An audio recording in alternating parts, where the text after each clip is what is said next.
Well, now, since you have done so many remodeling before, I think it's fair to ask you some remodeling tips for our consumers or the audience.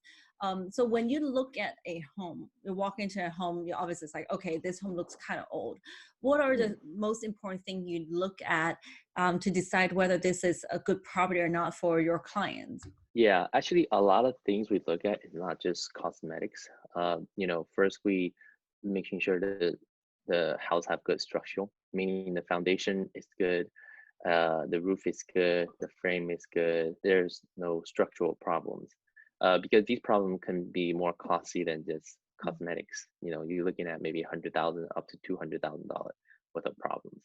Now, you probably wouldn't feel it when you go into that side of the house, but that's why you really have to look at the disclosures, making sure the seller really disclose everything. And if you're unsure of or having any doubt in part of the report, always ask for a professional advice, because it could save you a lot of money down the road. That's the first thing I look at.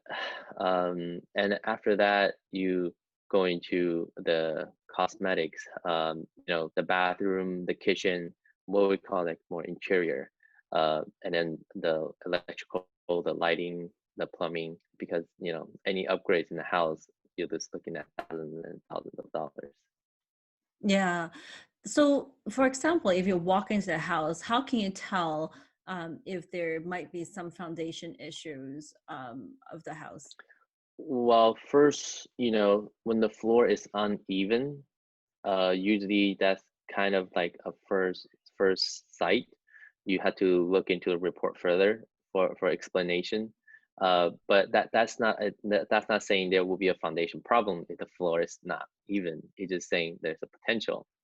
Um, and you see a lot of cracks on the wall. That Mhm. means the wood is probably been bent in some way.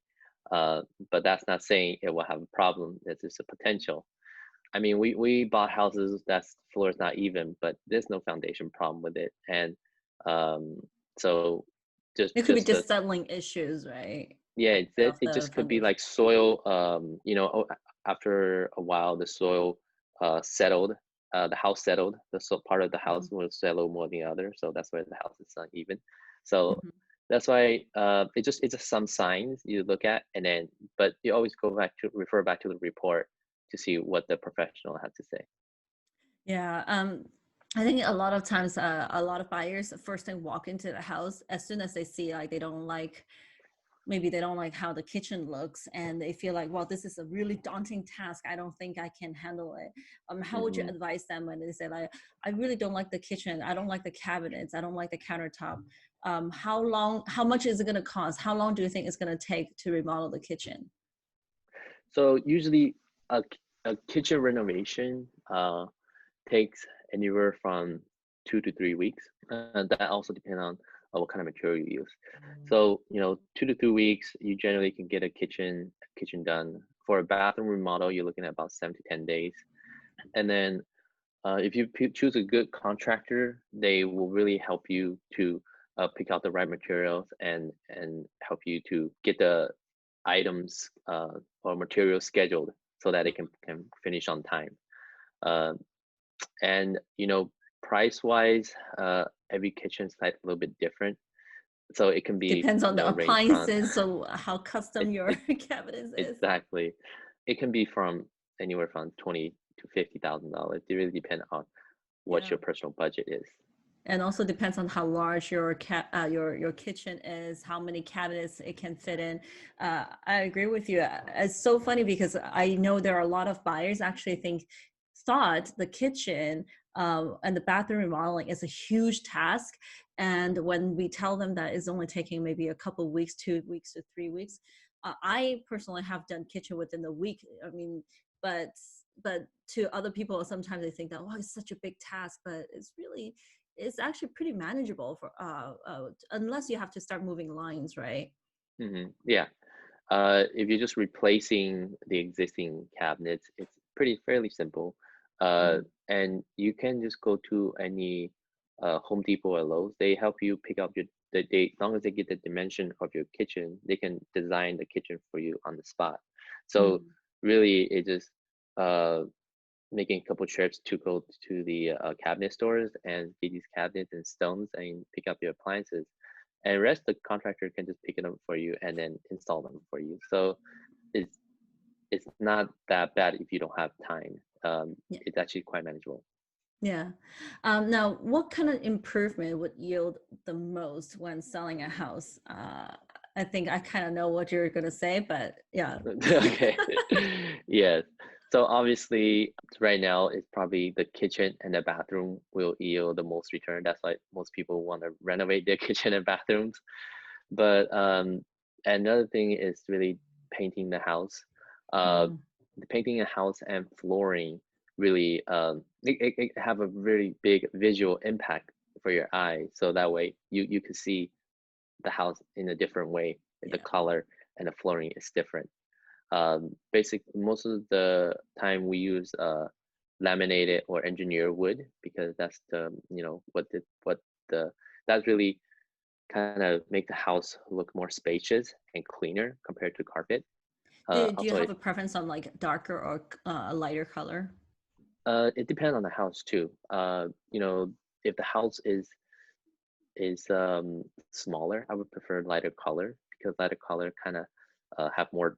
It makes the space look a little bit bigger, but it really depends on the house. Yeah, Yeah, absolutely. And what is your most favorite paint color right now? my favorite paint color right now is spell gray from Kelly Moore. Hmm. It's a little bit of gray but cool color, and yeah, it was what I use in most of my projects right now. And it's funny because a lot of people don't realize that gray has so many different shades of gray. It could be like green with a little hint of green, a little hint of blue, a little hint of purple.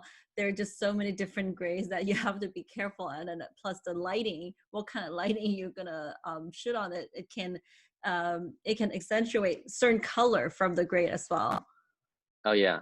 Um, so usually what we do is for the ceiling, usually there's two colors. For the ceiling, we try to keep it white. So Mm-hmm. that way when the light comes in, the ceiling is more bright. When you look Mm-hmm. up, it's more bright. And then the wall it'll be gray. So it kind of have a really good light contraction.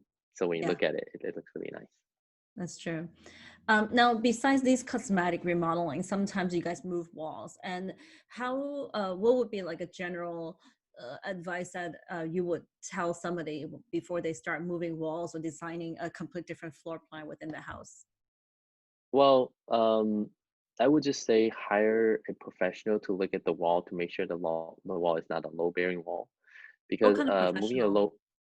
a contractor, a structural engineer, both would know if the wall is a load bearing wall. Hmm. Um, so that's the first you would kind of have to ask somebody who knows if it is a load bearing wall because the cost of removing a load bearing wall is much more than the cost of removing a non load bearing wall. Um, Generally, that's the first step if you're trying to remove a wall to identify if this wall is load bearing or not. So for people who are not sure what load bearing is basically a wall that is it have basically your roof is pitched roof, and then what's supporting your roof is the wall underneath. So if you remove a wall underneath it, then that means your roof is going to tilt.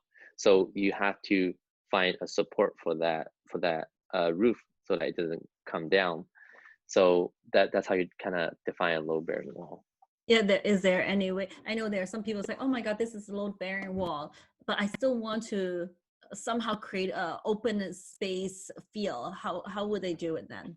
So there's two ways. When you have a load bearing wall, it doesn't mean you can't remove the wall. It just means it's more costly to remove the wall. Mhm. But first you should always get a permit from the city to remove a load bearing wall because it's a structural movement. And so how you do it is you're basically you need to have a beam. You need to buy a pretty long beam that can support that basically replace the current wall you have, and that beam is going to be there's two ways for this beam to exist. One, it can hide into your ceiling. One, it can be a drop down from under your ceiling. The one hiding your ceiling can be more expensive because it's a lot more work to do. The one that's drop down is a little bit less expensive. So there's a couple ways to deal with it. Yeah. So it's not like, so I think that's also a misconception. It's like a lot of people think that, oh, you just cannot completely remove a load bearing wall. There is still a way. It There just is there a way. costs, Yeah, it just costs it, more money. it costs more money. Yes. And then there are some people who would say, okay, I mean, still it costs money.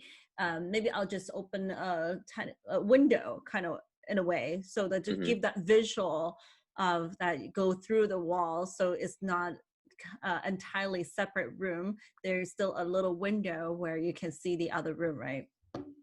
Yeah, you can do that too. That's actually a little bit more simpler because you're essentially kind of just creating a kind of like a doorway to Mm-hmm. the other room. Yep. So for that one, you just add a what called a header Yep. underneath the beam, and it should create this doorway. Yeah. So there's still a lot of different ways to create this open floor plan that people want, and despite there is a load bearing wall. So how long would it take typically for, let's say if somebody said, okay, I want to completely do the floor plan, so removing walls and all that stuff, how long would it take? So each city is different. Some cities, the planning process gonna take longer than the other place. I think construction-wise, it's about the same, but to get the permit and to get the city approval, each city is a little bit different. Mm-hmm. Um, for example, in San Jose, something like that, you have to consider a couple factors. One is how long would it take your architect to draw the plan?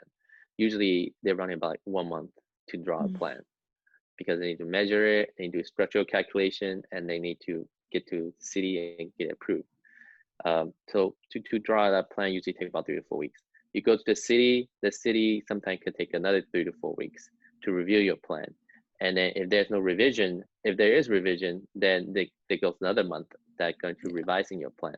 So, it could easily take about 2 to 3 months just to get the permit.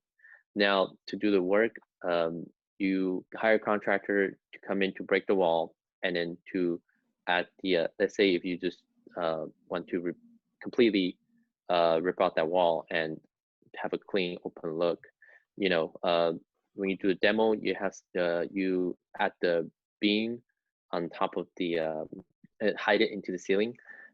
Then you have to get a city inspector to come in to inspect it, and then they pass, and then you can seal it. Mm-hmm. So the work and the inspection probably be another month. So you're looking at about 4 months, 3 to 4 Mm-hmm. months.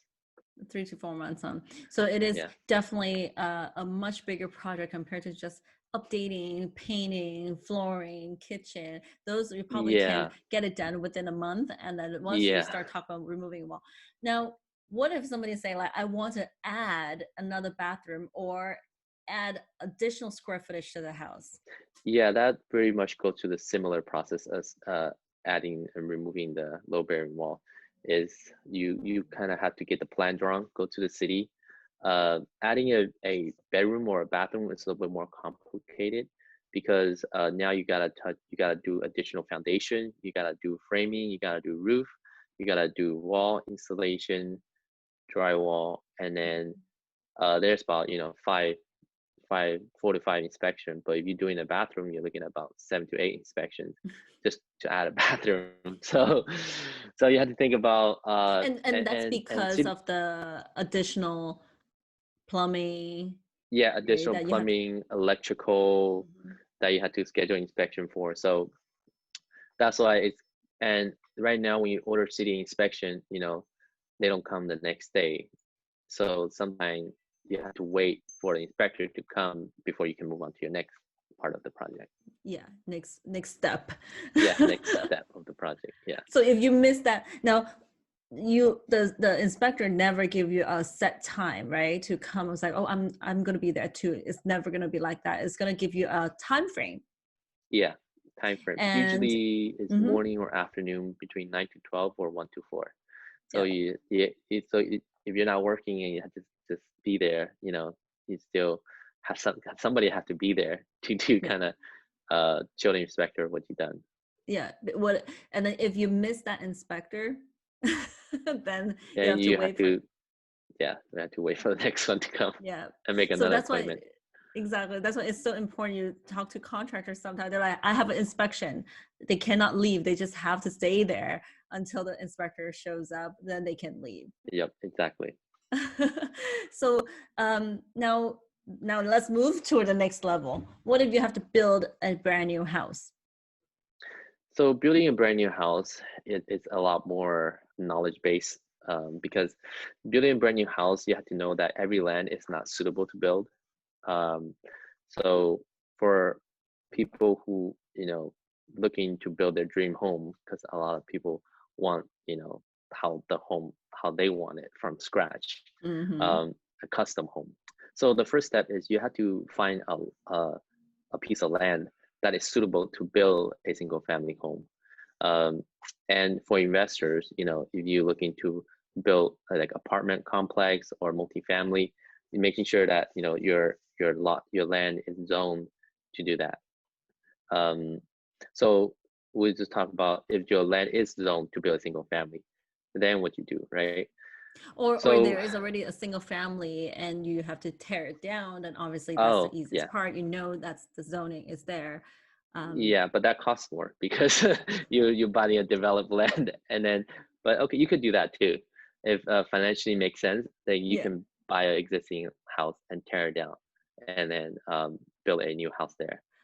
Um, So sorry before you go. So there is a way also. Some other people would talk about like buy existing home and then not completely tearing it down, but completely taking off like down to the stud. So you still have the mhm. original foundation, you still have the stud, and then rebuild it from there. And so Yeah, if you can talk about the difference between that and also completely rebuilding a custom home. yeah. So the difference between those two is it's actually first is amount of time you spend into getting the plan done. Because the city requirement and the code is different standard for these two kind of buildings. For example, if you take a house down to the stud and then rebuild it, sometimes you don't need to have a fire sprinkler. Mm. So fire sprinkler could easily add about $10,000 to $15,000 into your project cost. Um, so if and then there's need to have a fire sprinkler review, and then there's different. I'm giving example different code requirements, right? Um, if you just buy building a single and from ground up, it's take longer because the permitting process will take longer. Construction is going to be about the same because at building a new house is similar to doing addition or to building it from stud. You just have to do the foundation, you have to do the roof, and then you have to do the wall and frames. Now, if you just take everything down and build it and just rebuild it from the stud, it's a little bit faster process. In terms of permitting, the review is also a little bit different. So I would say if you take down to the stud, it will be a little bit cheaper and a little bit faster. Okay. So now, like sometimes some people might say, like if you just take the house down to the stud and then expand from there, or they completely rebuild their house, is there a difference in like how big of a house you can build on? Yes. So when you rebuild a brand new construction, the setback requirement is different from the down to the stud rebuild. Also, the usually I would calculate by average about you can only build 40% of the ground to floor Floor. area ratio. Yeah. So that means sometimes a house will have a setback requirement that they can't build too big, but their land is big enough, right? For example, you're on a corner lot. The setback for the Mm-hmm. side and the front is both about 15 to 20 feet. So you're losing that a lot of land, even though if you build everything down to all the setback requirement corners, you probably won't build enough to up to the 40%. Yeah. Um, So that's what compare, some people might say, like, oh, I have a corner lot. I have such a big lot. Doesn't mean that you can build a bigger house because of the setback for the corner lot is very different from the setback requirement for a regular lot in the middle. exactly. Right. Exactly.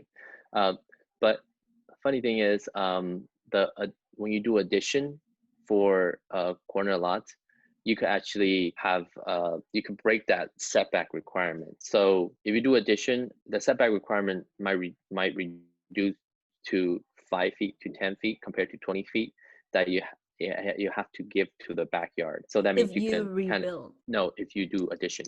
Oh, sorry. If you do extension, yes. Yeah, if you do extension, you can manipulate that setback requirement to be less. So that's I think there's some difference in there if you try to get a bigger house and the setback requirement doesn't allow you to do it.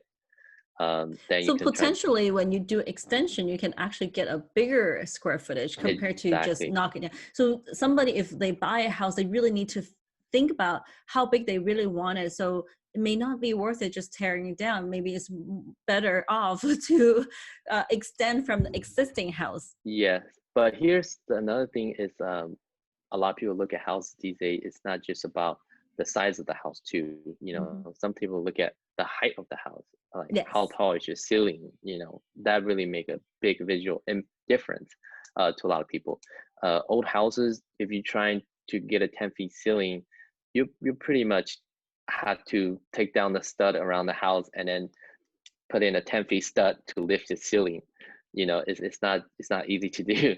Yeah. So really depend on the style, how you like your house to be, and the style you want it, and that's really determined to what kind of house you're going to build. Yeah. And it's very hard if it depends on how much room you have in the attic. If you have just a normal attic, there's no way you can raise the ceiling. But then if you have an attic, it's pretty roomy, a more higher pitch roof, then you might have some room to raise the ceiling, right? Yes. So that is another thing you can look into. If you have a higher ceiling, then but there's a potential that you could have a vaulted ceiling. Yeah. That's awesome. I mean, I think like people will learn so much about remodeling if they should be just looking at kitchen remodeling, replacing flooring, or moving walls, or doing extension, all the way to rebuilding a house from you. So I think you're definitely a really great value for a lot of people, especially if they're thinking about doing some work in their house. Yeah. Typically, I would recommend, it's always good to check with the initial consultation with the architect. Can kind of get your ideas jotted down so they can come up with a plan for you. So that's the first step. Yeah, absolutely. That's I think most people, they're wondering, so what do I do now? What should I do? Do I talk to a contractor first? I mean, you can talk to a contractor first, and a lot of times they already have architects that they worked with, so they probably will bring in their architects to come in and give you a consultation.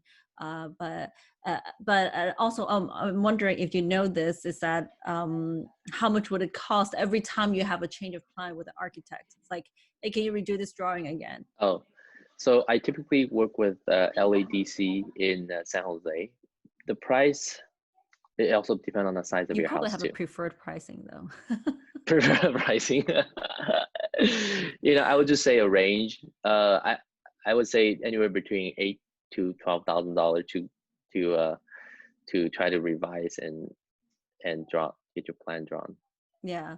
So I think it's important for people to understand that before they have the architect to do the drawing, they really need to look in very detail, work with the contractor, work with the architect to talk in depth about what they want before they have them to start spending time. Because once they spend time to draw it, you want to revise it, it's quite costly. Yeah, because not just the architect. If you already got approved from the city, then you have to go to the city approval again. Then you kind of paying double, the city and the architect. Yep, totally. Well, again, thank you so much today for spending time and explain so much about like how to do the remodeling. And I hope that more and more clients will work with you to learn about how to make their house into their dream home just by doing something simple and also cost effective. Yeah, definitely. If you guys have any questions, feel free to reach out to me. I'm sure Helen will post my email and contact somewhere. Yes, absolutely. All right. Thank you. Bye. Thank you. Bye.